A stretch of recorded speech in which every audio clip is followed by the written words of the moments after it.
Welcome back. Gaza میں Hamas کے خلاف عوامی غصہ جو ہے وہ بڑھ رہا ہے، ایسے میں احتجاج اور مظاہرے کیے جا رہے ہیں۔ بخاری صاحب، اب جس طرح سے احتجاج کیے جا رہے ہیں، آزادی اور امن کا مطالبہ کیا جا رہا ہے غزہ کے لوگوں کی طرف سے، اب کیا لگتا ہے آپ کو کہ حماس کس طرح سے ان تمام تر حالات کو مینیج کرے گا؟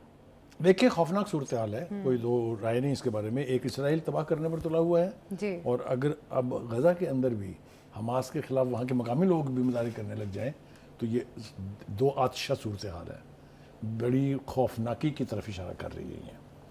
یہ کیسے ہوا ہے؟ دیکھیں نا، ایران کے اندر بھی تو مظاہرے شروع کروا دیے تھے نا امریکہ نے اور ویسٹ نے مل کے۔ ہاں جی، تو کیا یہ مظاہرے جو ہیں یہ امریکہ اور اسرائیل کی کوششوں سے ہو رہے ہیں یا جینونلی وہاں کے لوگ اب سمجھتے ہیں کہ بہت ہو گئی، ہم نے جنگ بہت دیکھ لی، ہم نے قربانیاں بے پناہ دے لی؟ دیکھیں نا، 50,000 سے اوپر لوگ جانوں سے ہاتھ دھو بیٹھے ہیں، ظاہر ہے 2 لاکھ کے قریب لوگ زخمی ہو گئے ہیں، کسی کا گھر قائم نہیں ہے، کوئی گلی محلہ قائم نہیں ہے، تو وہاں ہے تو قبرستان میں رہ رہے ہیں نا وہ۔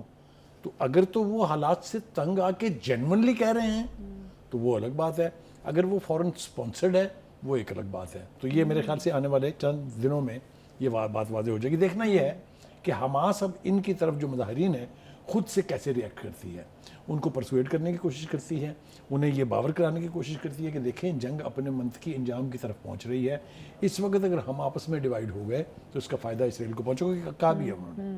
تو یہ دو فیکٹر جو ہیں یہ بہت امپورٹنٹ ہے میرے خیال سے۔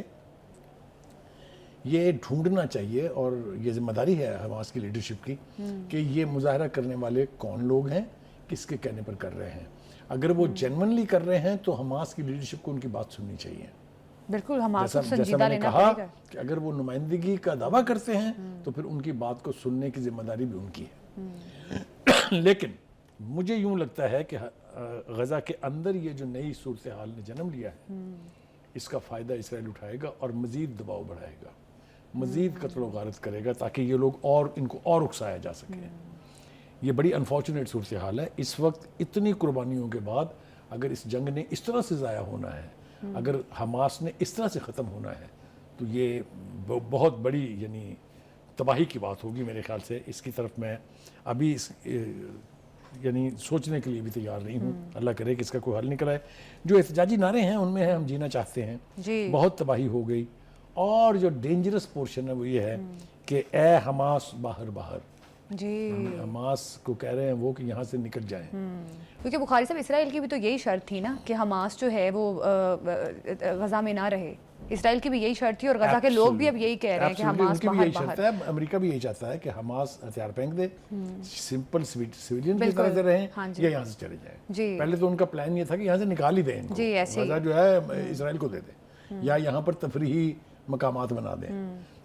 تو بخاری صاحب، جو حماس کے پاس غزہ کے لوگوں کی سپورٹ نہیں ہوگی تو آپ کو کیا لگتا ہے کہ حماس کے پاس پھر کیا پاور ہے؟ دیکھیے، یہ ابھی دیکھنا باقی ہے کہ کتنے لوگ ہیں جنہوں نے یہ بغاوت کا عالم کہہ لیں یا جنہوں نے دوسرا راستہ اختیار کیا ہے، کئی روز سے احتجاج اور ان کے مظاہرے ہو پیچھے رہے ہیں۔ کتنے لوگ ہیں، کون لوگ ہیں، کیونکہ آل سیڈ اینڈ ڈن کشمیر میں مختلف تنظیمات تو تھی نا، آپ کو پتہ ہے الفتح اتھارٹی وہ اپنی جگہ ہے، وہ ایک اور چیز ہے، اسی طرح سے مختلف بریگیڈز ہیں جو اس جنگ آزادی میں شامل تھے۔ لبنان وہ بھی ایک صورتحال کا حصہ ہے۔ آپ دیکھیں، اسرائیل نے تمام تر معاہدوں کو ایک طرف پھینک کے دوبارہ غزہ کے اوپر بمباری شروع کر دی ہے، دوبارہ لبنان کے اوپر بمباری شروع کر دی ہے، شام میں دیکھیں وہ کیا کر رہا ہے۔ تو اگر تو اسرائیل کے اوپر چھوڑ دیا جائے گا تو اس پورے خطے کو کھا جائے گا۔ کیا عرب ممالک اس کی اجازت دیں گے؟ کیا مسلم ممالک یہ افورڈ کر سکتے ہیں کہ اسرائیل کی سرحدیں جو ہیں وہ اور ایکسپینڈ کر کر کے ان کے اپنے بارڈروں تک آ جائیں؟ یہ سارا منظرنامہ جو ہے میرے خیال سے دیکھنے کے لیے تھوڑا انتظار کرنا پڑے گا۔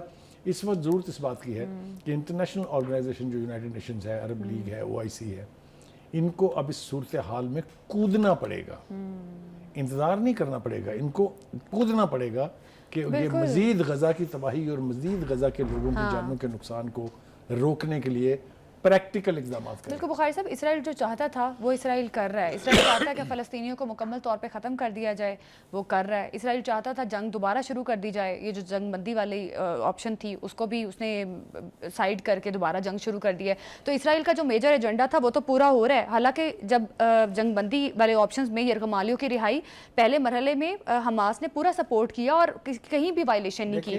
اسرائیل وائلیشنز بھی کر رہا تھا اور یہ چاہتا تھا اسے گراؤنڈ ملے دوبارہ جنگ کرنے کی۔ یہ ہمیں تھوڑا سا پلٹنا چاہیے international criminal court of justice کی طرف جس نے نیتن یاہو کو جینوسائیڈ کا مجرم قرار دیا تھا. جی دیٹ مینس کہ انٹرنیشنلی یہ بات ایکسیپٹڈ تھی کہ نیتن یاہو وہاں جینوسائیڈ کر رہا ہے, نسل کشی کر رہا ہے. ہیونگ سیڈ دیٹ, اب اس کے ایکٹ کو کیسے جسٹیفائی کیا جائے گا یہ مجھے اس کا اندازہ نہیں ہے, لیکن میں یہ آپ کو کہہ رہا ہوں کہ اگر خاموشی سے دنیا تماشائی بنی رہی تو پھر اسرائیل اپنے ایجنڈے کی تکمیل کرنے کے لیے کچھ بھی کرے گا. بالکل یقینی طور پہ اسرائیل جو ہے اپنے ایجنڈے کو پورا کرنے کے لیے تمام تر کوششیں بروئے کار لا رہا ہے, لیکن حماس کے خلاف غزہ کے لوگ جو کھڑے ہو گئے ہیں اس کے بعد کیا منظرنامہ بنے گا, کیونکہ یہ بڑی خطرناک بات ہے. اسی کے ساتھ پروگرام سے دیجیے ہمیں اجازت. اللہ حافظ.